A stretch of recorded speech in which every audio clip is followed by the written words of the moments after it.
Şagirdlərin nə qədər inkişaf elətdiyini ölçməsi üçündür. Biz 50 minlik ilkin investisiya düşünürük. Şimdi qeyd etdiyiniz bəzi məqamlar indiki reallığa çox da uyğun gəlmir. Sürət üçündə pul xərcləmək lazım. 6 ay müddət ərzində biz bu layihəni dediyimiz formata çatdıra bilərik. Sizə nə qədər müddət o kifayət edəcək? Daha çox universitet tələbələri əsasında olubdur. Biznes yönümlü modullarınız olsa, biz onu eləyərdik böyük məmnuniyyətlə. O tipli mühərrikləri seçsəniz, kontent yaratma prosesi daha sürətli olacaq.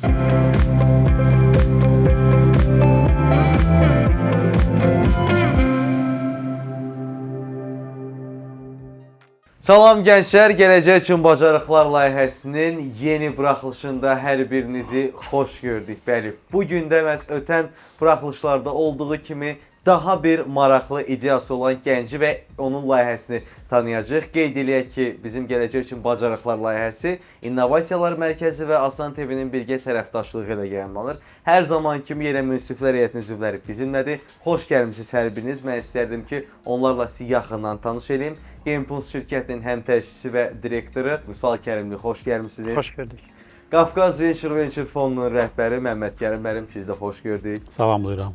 Kod Akademinin həm təşkiçisi və direktoru Ülvi Aslanov, xoş gəlmisiniz. Xoş gördük. Sağ olun.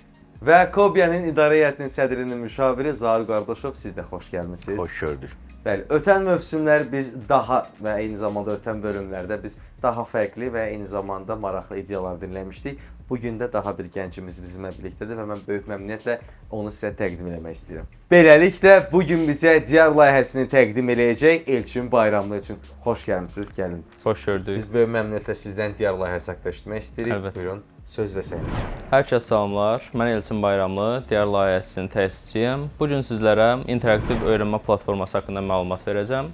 Ümid danışım ki, Diyar layihəsi nədir, bu nəyə xidmət eləyir? Qısa belə izah edeyim. Diyar layihəsi təhsili digitallaşdıraraq öyrənməni həm effektiv, həm də əyləncəli formada eləyir. Gəlin baxaq şöyle bu məqsədə çatmaq üçün qarşımıza hansı problemlər çıxıb və onları nə cür həll etməyə çalışmışıq. İlk öncə, ən böyük problem maraq çatışmamazlığı. Yeni generasiyaya baxaq. Yeni generasiya bütün gününü telefon arxasında oyun oynayaraq, Reelslər izləyərək, Instagramda, TikTokda Reelslər izləyərək keçirir və bu da ki, əlbəttə ki, dopamini pik səviyyəyə çatdıran məşğuliyyətlərdir. Daha sonra onları biz kitab dəftər arxasında tutuşturmağa çalışsaq, onda həmin dopamin səviyyəsi anidən aşağı düşür və bu onlarda narahatçılıq yaradır. Həm bu narahatçılıqla bir yerdə onların öyrənməsi onlar üçün sadəcə bir məcburiyyətdir. Və bu məcburiyyətlə öyrənmək onlar üçün sadəcə qısa hədəflərə çatmaq üçün yararlı olacaq. Lakin bu da əlbəttə ki, effektiv deyil və onlar üçün qalıcı deyil. Növbəti bir problemimiz qeyri-müəyyənlikdir. Dərs götürək 45 dəqiqə dərs keçilir və 45 dəqiqənin yarım saatı ən azı yeni bir mövzunun izahı ilə, ev tapşırıqlarınızsa yeni mövzunun izahı ilə keçir. Və yerdə qalan 15 dəqiqədə müəllim sadəcə və sadəcə 2 və ya 3 tələbəni sual-cavab eləyib onların mövzunu nə qədər qavradığını öyrənə bilir. Yerdə qalan tələbələr isə, şagirdlər isə qara qutu kimidir. Bilinmir ki, dərsi nə səviyyədə qavrayıblar, hansı səviyyədə boşluqlar var, nələr onlara aydın deyil. Növbəti bir problemimiz praktikada boşluqluğun olmasıdır. Tədris sistemimizdə olan onlarla fənnin cəmi 10%-də şagirdlərin daha sonradan praktika eləyə biləcəyi vəsaitlər var. Yerdə qalanlar isə sadəcə qayda kitabı və bildiyimiz ənənəvi testlərdir. Gəlin də baxaq bu problem başqaları tərəfindən nə cür həll olunur? Yəni onların bu problemi həll etməkdə metodu nədir və biz hansı fərqliliklər gətiririk? Əlbəttə, bu cür ümumi tədris prosesini idarə edən platformalar mövcuddur. Dərsə interaktivlik qatan platformalar mövcuddur. Məsələn, Kahoot kimi və ya WordWall kimi proyektlər mövcuddur. Lakin onlar dərsin idarə etməsində köməklik eləsə də, interaktivlik sadəcə testlərin, quizlərin daha digital formada yerinə yetirilməsidir. Və hansısa bir proqramlaşdırma ilə əlaqəlidirsə, onda sadəcə onlara bir qabağına proqram yaza biləcək bir interpreter asılır və daha sonra kodu yazırlar, yükləyirlər. Yəni bu sadəcə bundan ibarətdir. Bu da ki, şagirdlərin marağını çəkməyə kifayət eləmir. Amma biz bunu necə həll etmək istəyirik? Gəlin ondan baxaq.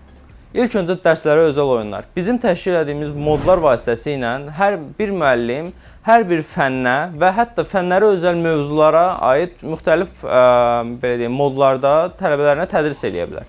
Məsələn, deyək ki, o tarix dərsi keçir və tarix dərsində xanlıqlar mövzusundadır. Artıq xanlıqlar mövzusu üçün düzəltdiyimiz bir mod vasitəsilə xəritənin üzərində interaktiv, məsələn, bir maşınla hərəkət eləyərək artıq həmin dövrə aid olan məlumatları görür, həmin dövrə aid olan suallar verilir ona. Bir növ sanki oyundaymış kimi bu proses baş verir. Daha sonra müəllim paneli. Bizim müəllim panelimiz vasitəsilə artıq bir müəllim ayrı-ayrı sinifləri və ayrı-ayrı şagirdləri analitikasını görə və onların zəif və güclü tərəflərini burada aşkar edə bilər. Daha sonra isə effektiv öyrənmə. Az öncə danışdığımız dopamin əksikliyi, dopaminin pik səviyyə çatma məsələsi. Biz dedik ki, dopamin detoksu ilə biz bunları minimala endirsək, qabağına kitab, dəftər qoysaq, bunlar bu metodu seçməyəcəklər. Seçsələr nə gözəl, amma bu təəssüf ki, praktikada mümkün deyil. Biz ona görə nə etdik? Biz dopamin detoksu yerinə dopamin yer dəyişməsi elədik. Yəni dopamini müəyyən səviyyə aşağı salırıq, pik səviyyəsindən, amma yenə də onların bu prosesdə əyləndiklərini hiss eləmələrini təmin edirik. Və onlar bir növ bu proses vasitəsilə həm belə deyim, zərərli və gərəksiz vərdişlərdən, o dediyimiz oyunlardan, o dediyimiz risklərdən uzaq dururlar. Həm də ki, dərsi daha effektiv şəkildə öyrənmiş olurlar. Və hətta biz burada dopamin səviyyəsini aşağı endirdiyimizə görə artıq əlbəttə ki, bütün fənləri belə deyim, interaktivləşdirmək mümkün deyil. Ona görə digər fənlərə də daha belə deyim, keçid eləmək onlar üçün rahat formaya gəlir. Məhsulumuzun özəlini interaktiv modlar təşkil edir. 2 və 10 dəqiqəlik dediyim kimi fənlərə və fənlərə özəl təşkil olunmuş mövzulara həsr olunmuş bizdə modlar mövcuddur. Müəllim paneli haqqında danışdıq. Canlı sinif modumuz nədir? Artıq bir müəllim bir dərsdə müəyyən bir mövzunu izah edəndən sonra orada müəyyən bir sessiya başladı və bu sessiyaya qoşulmuş şagirdlərin rəqabət içində həmin mövzunu həm oynayıb, həm də öyrənməsini təmin edir müəllim və beləliklə onların marağı artıq sadəcə oyunla qalmır, həm də rəqabətlə 1-ə 5 artmış olur. Daha sonra fiksit dərslər nə deməkdir? Deyək ki, bu şagird müəyyən modları oynayıb, bizdən müəyyən bir onun fərdləşmiş datası mövcuddur və biz bu süni intellekt əsaslı öyrənməsi sayəsində artıq ona verəcəyimiz növbəti modları onun əvvəlki etdiyi səhvlər əsasında veririk və beləliklə bir növ onun səhvlərini düzəldərək irəliləməsinə və daha effektiv şəkildə, daha tam şəkildə irəliləməsinə gətirib çıxardırıq. Növbəti Content Studio. Content Studioda artıq digər platform, YouTube, Roblox kimi platformalar kimi biz artıq modları istifadəçilərin özünün, hər bir fərdin özünün yaratmasına və bu yaratdığı modları paylaşaraq digərlərinin də bundan yararlanmasına gətirib çıxardırıq və artıq həmin platformalar kimi bizdə də populyarlıq dərəcəsinə görə, modların istifadə olma dərəcəsinə görə müəyyən məbləğ artıq qazana biləcəklər həmin fərdlər. Növbəti əlçatanlıqdır. Biz fiziki məhdudiyyətli şəxsləri də unutmaq istəmirik öz proyektimizdə və müəyyən əmrlərin səsə çevrilməsi olsun, palitraların düzəlişləri olsun. Qısaca onların da bizim platformadan asanlıqla istifadə etməsi üçün müəyyən tədbirlər görürük. İndi isə gəlin sizə məhsulun demosu haqqında məlumat verim. Məhsul hal-hazırda coğrafiya üçün hazırdır və ona yaxın modumuz mövcuddur. Burada o modlardan 5-ni görürsünüz və hər bir mod müəyyən bir bacarığın inkişafı üçün nəzərdə tutulmuşdur. Gördüyünüz kimi müxtəlif xəritələr üzərində oynana bilir və bizim əsas məqsədimiz sırf bu modul üçün yarım saatın altında istənilən bir xəritəni bura əlavə eləyə bilməkdir. İndi isə gəlin görək, həqiqətən də biz proyektimizə lazım olan marağı toplaya biləcəyikmi, yoxsa yox. Bununla bağlı sizlərə bizim Teknofest 2025 İstanbuldan olan bəzi görüntüləri göstərmək istəyirəm. Buradan da gördüyünüz kimi orta, aşağı və yuxarı yaş qrupuna olan müxtəlif şagirdlərin və hətta onların valideynlərinin bizim proyektdə olan marağı burada mövcuddur və deyərdim ki, həmin layihədə ən çox diqqət çəkən stendlərdən biri məhz bizim digər layihəmiz idi. İndi isə gəlin ümumi market həcmindən danışaq. Ümumiyyətlə bazarına baxsaq, burada qlobal bazarda 404 milyard. Əgər biz növbəti hədəflərimizdən biri olan Türkiyə-Azərbaycan bazarına baxsaq, burada 2.2 milyard, amma bizim ilkin hədəfimiz olan özəl məktəblər və abunə sistemində isə burada bazar həcmi 8 milyon təşkil edir. Gəlin indi biznes modelimiz haqqında da qısaca sizə məlumat verim. Biznes modelimiz B2B və B2C olaraq ikiyə bölünür. B2B-də əsas bizim hədəfimiz məktəb lisenziyalarıdır. Dediyimiz kimi özəl məktəblərə bu lisenziyaların verilməsi və onlarda illik subscription məntiqi iləndir. Növbəti B2C məntiqi və burada free, hansı ki bildiyimiz digər platformalar kimi reklamlı və məhdud modlardan istifadə edə biləcəyi bir formadır. Növbəti isə Pro-dur, hansı ki burada reklamsız, artıq burada limitsiz şəkildə modlardan istifadə edə bilər, özü müəyyən modlar yarada bilər, başqalarının yaratdığı modları görüb onları istifadə edə bilər. Tələb olunan məbləğ iddia edilən layihənin icrasına uyğundurmu? Gəlin münsiflərin fikirlərini işləyək. Bir məhsul nə vaxta düşünürsünüz tam şəkildə bazara təqdim oluna bilər? Bir də siz investisiya barədə məlumat vermədiniz. Nə qədər cəlb etmək istəyirsiniz? Sizə nə qədər müddətə o kifayət edəcək?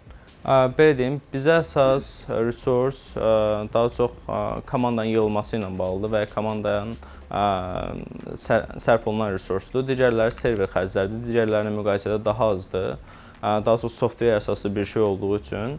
Ona görə bizim ilkin modelimizin hazırlanması, ilkin modelimizdə nələr nəzərdə tutulub, ən azı 3 fənn üzrə müxtəlif modların hazırlanması, müəllim üçün panelin hazırlanması və belə deyim, aktiv şəkildə sinif daxili, onlayn formatda bunların oynanılmasıdır.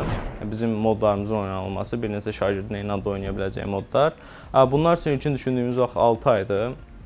İnvestisiyadan sonra əgər 6 ay müddət ərzində biz bu layihəni dediyimiz formata çatdıra bilərik. İnvestisiya olaraq da dediyim kimi resurs lazım deyə biz 50 minlik ilkin investisiya düşünürük. Manat. 50 min manat, bəli. Sırf dediyim kimi resursa xərclənilən məbləğdir bu. Və bu 50 min məbləğ də bizə ən az 2 il proyektin davamlı şəkildə belə deyim, kiçik komanda. Daha sonra əlbəttə skop böyüyəndən sonra daha çox investisiyaya ehtiyac duyulacaq, amma ilkin müştərilərimizin artmasından sonra bu investisiya başlanğıc üçün kifayət edir. Bu linkə keçid edərək startapların təqdimatlarını izləyə və onlara investisiya partneri olmaq üçün bizə müraciət edə bilərsiniz. Veb-saytdakı hər bir startap təqdimatının yanında investisiya et düyməsinə keçid edib, açılan pəncərədə öz əlaqə vasitələrinizi yazmaq kifayət edir ki, biz sizlə əlaqə yaradaq. Unutmayın ki, ən yaxşı əməkdaşlıq işin əvvəlində qurulandır. İlk öncə sizi təbrik edirəm belə bir niyyətiniz üçün. Sadəcə sizi həm təklifim olacaq, həm də fikirlərim olacaq bununla bağlı olaraq. İlk öncə mütləq şəkildə ya acceleration proqramına, ya da bir inkubasiya proqramına keçməyiniz lazımdır. Çünki qeyd etdiyiniz bəzi məqamlar indiki reallığa çox da uyğun gəlmir. Məsələn, 50 min manatın 2 illə uyğun olaraq xərclənməsi bu çox da real deyil. Bu 3 ayda da xərclənə bilər və bəzi yerlərdə startapa sürət lazımdır. Sürət üçün də pulu xərcləmək lazımdır. Pulu saxlayaraq sürət qazana bilmərsiniz. Bunun kimi bəzi orada məqamlar var ki, o sizin acceleration proqramı içərisinə girsəniz əgər, o proqram içərisində bunları öyrədəcəklər və doğru bir şəkildə bunun davamı gələcək.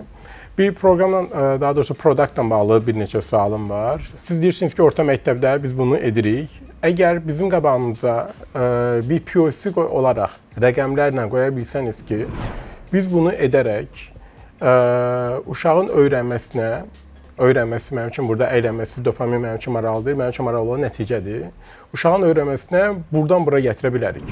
Orada öyrənməni rəqəmlə göstərə bilsəniz ki, 1000 şagird ya da 1000 müəllim deyir ki, bizim məhsulu istifadə edərək research eləmişsiniz, POC ortaya qoyursunuz.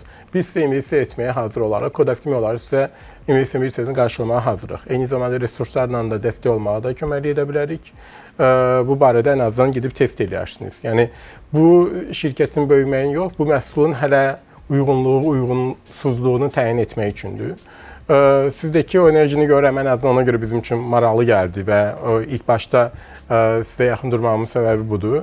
Amma ilk öncə biz şeyi başa düşməliyik, rəqəmləri görməliyik ki, tamam maraq var, Teknofestdəki maraq ayrı bir maraqdır. Real məktəblərdəki maraq bizim üçün önəmlidir. Real məktəblərdə müəllim sizin məhsulu öyrədərkən istifadə edəcəkmi, yoxsa uşaq mı özü əlçatan olub istifadə edəcək və bu uşağın uyğun olacaqmı, bu məsələn sonra freemium, premium qeyd edəmsiz, o büdcə uşağın alım gücünə uyğun olacaqmı, bu növbəti sualdır və 7-ci sinif uşaqları girib orada bir şey öyrənərkən hansı növ reklamları görəcək, ona görə böyük ehtimalla reklamlar sizə qadağan olacaq. Bu marketin özünün təcrübə baxımından ifadə edirəm. Bu suallarla bağlı araşdırıb və ayrıca bir görüş keçirərək sizlə bunu müzakirə etməyə açıq. Tamam, çox sağ olun, minnətdaram suallarınız üçün. İlkin olaraq onu qeyd edeyim ki, mənim belə deyim, nə qədər effektiv olduğunu araşdırdığım hissə daha çox universitet tələbələri əsasında olubdur. Universitet tələbələri artıq müəyyən bir müddət bu metodologiyada tədris görmüş və daha sonra onun nəticələridir. Ona görə onların üzərində apardığım öz şəxsi eksperiment, orada hansısa bir texniki bir statistik nəticə çıxmayıb ortaya. Özümün araşdırmasına görə, məsələn, sırf coğrafiya modulu üzərindən araşdırma aparmışam və bir oyunu, bir modu bitirməsi onun təxminən 6-7 dəfə daha da sürətlənmişdi. Yəni, buradakı modlarımız sırf Azərbaycan regionları üzərində baş verən oyunlardır və Azərbaycan regionlarını yarım saatlıq oynama prosesindən sonra, 40 dəqiqəlik oynama prosesindən sonra artıq 6-7 dəfə daha sürətli şəkildə bitirə bilirdilər. Bu, əlbəttə, fəndən fənnə, moduldan modula dəyişən bir prosesdir. Amma sizlə razıyam. Yəni, bu statistik göstəricilərin də əlavə olunması vacibdir. Və bəzi tətbiq etdiyiniz şeylərdə də öyrənmə nəticəsini ölçən vahid qoymalısınız. Bəli. Siz əyləncəni ölçə bilirsiniz, deyirsiniz ki, bunu düşdü, qalxdı, dəyişdirdi, amma öyrənmə nəticəsi bizim üçün vacibdir. Əlbəttə. Məsələn, fixed modulu əksi bildiyi biliyi tamamlamaq üçün yəqin ki. Əlbəttə. Tamamlayıb tamamlamadığını yoxlamaq lazımdır. Təhsildə hər şeyi yoxlayaraq addımlamaq lazımdır. Əlbəttə. Bu önəmli bir nüansdır. Bizim əlavə edəcəyimiz müəllim paneli o sırf əslində şagirdlərin nə qədər inkişaf elətdiyini ölçməsi üçündür. Məsəl üçün, onun ilkin səviyyədə Burada müəllim tərəfdən ayrı, tələbə tərəfdən də bu achievement duyğusu, bəli, başarı razıyam. duyğusu iştirakçının özündə olmalıdır. Ki, mən bunu elədim, əldə elədim. O da oyun kimi bir şeydir əslində, Bəli. onun özü də. Yəni, çünki beynimizin əsas dərslərdən uzaqlaşmasının səbəbi odur ki, biz uzun müddətli bir nailiyyət əldə edə bilərik nəyisə oxusaq. Ona görə o beynimizin bizə hədiyyə mexanizması, müəyyən bir reward mexanizması burada işə düşmür və bu səbəbdəndir ki, maraq azdır dərslərə, ənənəvi tədris sisteminə. Sizlə razıyam. Sırf bizim də əsas fokuslarımızdan biri odur ki, bu formatda tələbənin nə qədər inkişaf elətdiyini və ya hansı boşluqlarını düzəltdiyini artıq ona davamlı şəkildə göstərək. Bu mərhələdə hesab edirəm ki, daha çox modula ehtiyac var, əlavə işlək modullara. İndi coğrafiya modulunu göstərdiniz, maraqlıdır çox. Və son 1-2 ildə bilirsiniz, xüsusilə bu tipli onlayn xidmət ekosistemi köklü şəkildə dəyişib, yəni süni intellektin sayəsində daha çox layihələr var ki, hətta A-dan Z-yə kontenti özü hazırlayır, təqdim edir promptlar sayəsində. Yəni bu tipli çözümlər varmı, düşünürsünüzmü? Çünki bu yoxdursa artıq sizi bir neçə il geri atır. Və maliyyə tələbiniz də biraz aşağıdır. Belə görünür ki, siz investisiya yox, məsələn, qrant maliyyəsinə hazırsınız. Yəni, belə bir fikriniz olsa, Kobiyanın qrant layihəsinə müraciət edə bilərsiniz. 20.000 manata dək, düşünürsünüz ki, belə aşağı məbləğlər sizi hazırki mərhələdə dəstək ola bilərsə və pul qazanmırsınız, yəqin ki, pul qazansanız, Kobiyanın startup şəhadətnaməsində sizə tövsiyə eləyərdim ki, vergidən azad etsin sizi. Hazırki mərhələdə həm də mən biznesə dəstək qurumunun nümayəndəsi olaraq tövsiyə edərdim ki, gələcəkdə biznes yönümlü təlimlər və ümumiyyətlə sizin komandada əsas background yəqin ki, texnikidir. Texniki tərəfin görünür ki, çox gözəl bilirsiniz. Sizə ehtiyac var komandada məhz təhsil və təlimlə bağlı ekspertlər, psixoloqlar, hansı ki, o kontenti, qurulacaq modulları, yəni belə deyək, təsir edəcək qədər, şagirdə təsir edəcək və mənimsəniləcək qədər bir səviyyə çatdıra bilsinlər ki, yekun nəticələr, feedbacklər təbii ki, nə bizdən, nə sizdən yox, şagirddən, şagirdin valideynlərindən, müəllimlərdən gələcək və bu mərhələdə tövsiyə eləyərdim sizə bir də pilot layihə. Çox güman ki, biznes yönümlü modullarınız olsa, biz onu eləyərdik böyük məmnuniyyətlə Kobiyada. Amma yoxdursa, yəqin ki, bunu Təhsil Nazirliyi ilə birgə məktəblərin birində pilot layihə işə salmağınız yaxşı olardı. Çox sağ olun, minnətdaram. Təşəkkürlər.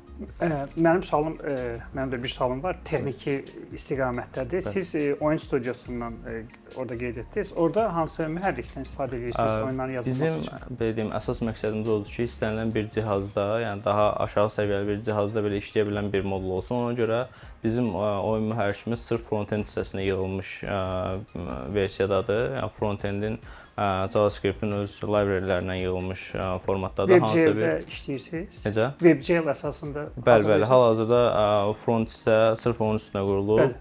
Özümüz oyun mühərriklərindən istifadə etmədik. Dediyim kimi, yəni onlar artıq belə deyim, bunu məktəblərə tətbiq eləməyi düşünürsə. Ancaq brauzerda işləyən oyunlar olacaq, əgər düz başa düşdünüz. Bəli, ilkin müddətdə ancaq brauzerda oynana bilən oyunlar olacaq. Daha sonra B2C hissəsinə keçdikdə artıq sırf oyun tipli layihələr olacaq. Yəni telefonumuzu yüklədiyimiz digər oyunlar kimi olacaq bu layihədə. Yəni sual soruşmaqda əsas məqsəd bundan ibarətdir ki, siz orada qeyd edərsiniz ki, kontentin yaradılma prosesini siz həm də kənara outsource eləmək istəyirsiniz ki, insanlar gəlib orada kontent yaratsınlar və gələcəkdə gəlirdən pay götürsünlər.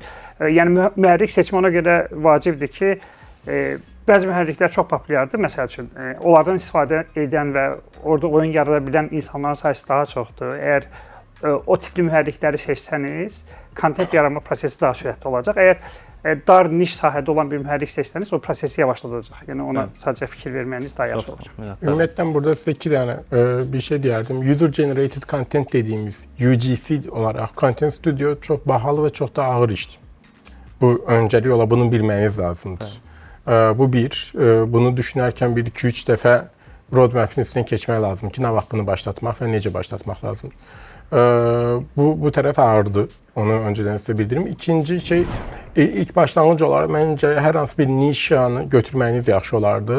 Orada test etməyiniz ki, ən çox tələbə, şagirdlər 7-ci sinif dediniz, ona görə deyirəm. Ən çox hansı fəndə əziyyət çəkirlər? Bu tarixdirmi, coğrafiyadırmı, bu matematik, riyaziyyatdırmı? Onların gələcəyinə nə daha çox təsir edəcək? Onu indidən toxunsaz və onu ölçə bilir hala gətirsəniz, biz ölçülə bilir rəqəmlərlə sizə daha çox kömək edə bilərik. Ən önəmli nöqtələrdən birisi budur. Çox sağ olun, minnətdaram. Bizim də ilkin hədəfimiz olacaq, yəni ilkin olaraq öz təklif etdiyimiz modullar vasitəsilə olacaq. Artıq ondan sonraki proseslər, Content Studio dediyimizsə bizim ən top hədəflərimizdən biridir. Çünki biz bir yerə qədər modulları üçün modlar yarada bilərik. Artıq ondan sonra yəni komanda buna kifayət eləyə bilmir. Çünki bizim məqsədimiz dediyim kimi, yəni bu platformanın dərsin bir parçasına çevirməkdir. Ona görə hər mövzu üçün də bunu eləmək mümkünsüz kimi bir şeydir. Ona görə sizlə razıyam. Biz Content Studionu ən son hədəfimiz kimi düşünürük. İlkin mərhələdə Content Studio üçün planlarımız isə daha belə deyim, limitli hərəkət eləyə biləcəyi bir platform onlara verməkdir. Məsələn, az öncə gördüyünüz o xəritə üzərindən olanda, onlar sadəcə başqa xəritələr üçün bunu eləyə bilirlər. Bu isə aydındır. Burada sizin yol keçərkən sadəcə aydınlaşdırmanız olduğunuz məqam, sizin müştəriniz kimdir? Müəllimdir, tələbədir, məktəbdir. Yəni onu təyin elədikdən sonra bu sualların cavabı özünüzdə tapacaqsınız əslində. Çünki hal-hazırda sizin daha keçməli olduğunuz bir xeyli yol var. Bu ölçülə bilir vahidlər də əslində burada çıxacaq ortaya. Ona görə sizdə bu dəqiqə biraz dağınıq var müştəri profilində və ümumiyyətlə xidmət etmək istədiyiniz tərəfdə. Amma bu çox qısa zamanda düzəldə bilər. Açıq onu demək istəyirdim. Uğurlar sizə. Çox sağ olun. Təşəkkürlər. Elçin, təşəkkür edirik. Uğurlar arzu edirik biz sizə. Düşünürəm ki, sizin üçün maraqlı bir təcrübə oldu. Əlbəttə. Gələcək karyeranızda uğurlar arzu edirik. Çox sağ olun. Təşəkkürlər. Bu linkə keçid edərək startapların təqdimatlarını izləyə və onlara investisiya partnyor olmaq üçün bizə müraciət edə bilərsiniz. Veb-saytdakı hər bir startap təqdimatının yanında investisiya et düyməsinə keçid edib, açılan pəncərədə öz əlaqə vasitələrinizi yazmaq kifayət edir ki, biz sizlə əlaqə yaradaq. Unutmayın ki, ən yaxşı əməkdaşlıq işin əvvəlində qurulandır. Təşəkkür edirik dəyərli münsiflər heyəti, sizə də gələn buraxılışda görüşmək ümidi ilə. Yəni yəqin ki, sizdə də maraqlıdır ki, artıq gələn buraxılışda kim olacaq bizim dəyərli bir o qədər də maraqlı gəncimiz. Əziz izləyicilər, beləcə bir buraxılışın da sonuna gəldik. Bugün daha bir fərqli ideyası olan gənci tanıdıq. Siz də həmin gəncin startapı ilə daha yaxından tanış olmaq üçün gubaycenter.az saytına daxil olaraq startaplarla tanış ola bilərsiniz. Gələn buraxılışlarda görüşənədək. Xudahafiz.